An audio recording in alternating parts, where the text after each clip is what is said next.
Hello! ఈరోజైతే మనము మునగ తోటని చూడబోతున్నాం. నేనిక్కడ చూపిచ్చేదంతా కూడా మునగ తోట. దీనికొచ్చినాయి మునక్కాడలు. అవి మనం తెంపుకున్నాం.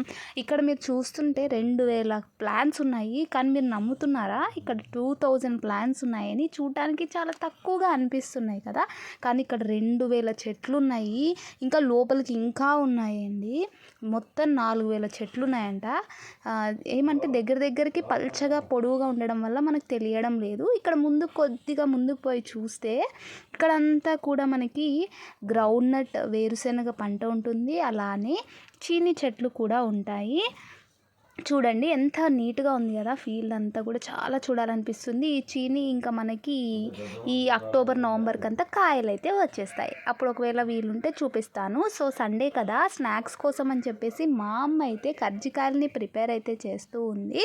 సో వాటన్నిటినీ కూడా అల్లి కాలుస్తూ ఉందన్నమాట. నేను అల్లిస్తే హెల్ప్ చేశాను. సో ఫ్రిడ్జ్లో ఏమున్నాయి అనేది చూద్దాము. దాంట్లో అయితే ఏమీ లేవు, పైన లేవు కాబట్టి కింద చూద్దాము. కింద చూస్తే అన్నీ కూడా నవధాన్యాలు, కందిపప్పు ఇలాంటివి స్టోర్ చేసి పెట్టుకుంది. బికాజ్ మనకి ఇవన్నీ కూడా పుచ్చు ఎక్కువగా పడుతున్నాయి ఈ మధ్యలో. అందుకని అవన్నీ ఫ్రిడ్జ్లో పెడితే పురుగు పట్టవని చెప్పేసి పెడుతుంది. దీంతోపాటు ఫ్రూట్స్, డ్రై ఫ్రూట్స్ కూడా ఉన్నాయి. పాలు, పెరుగు ఇవన్నిటిని కూడా స్టోర్ చేసి పెట్టుకుంటారు. ఇంకా రోజు కూడా పూజ మాత్రం చాలా హైలైట్గా చేస్తూ ఉంటుంది. ఈ ఫ్రిడ్జ్ గోద్రేజ్ ఫ్రిడ్జ్ కంపెనీ. చూద్దాం పదా, మనం దేవుడిని అయితే చూసేద్దాం. చూడండి ఎంత బాగున్నారో. ఈరోజు వీడియో తీస్తున్నామని కాదు, ప్రతిరోజు కూడా అలానే పూజ చేస్తూనే ఉంటుంది మా అమ్మ.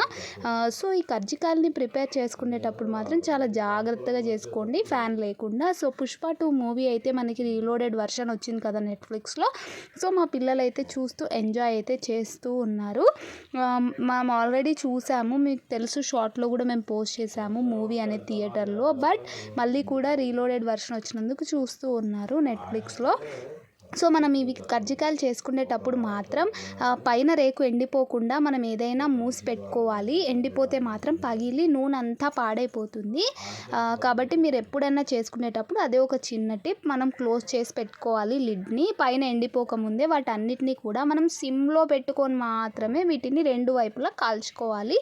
బికాజ్ మనం ఒకటే వైపు మనం పెద్ద మంట పెట్టేస్తే లోపల ఉన్న పప్పుల పొడి సరిగ్గా కుక్ అవ్వదు. అది కాక చేదనేవి వస్తాయి, ముక్క వాసన ఒకలాంటి స్మెల్ వస్తుంది మరీ రెడ్గా ఉంటే.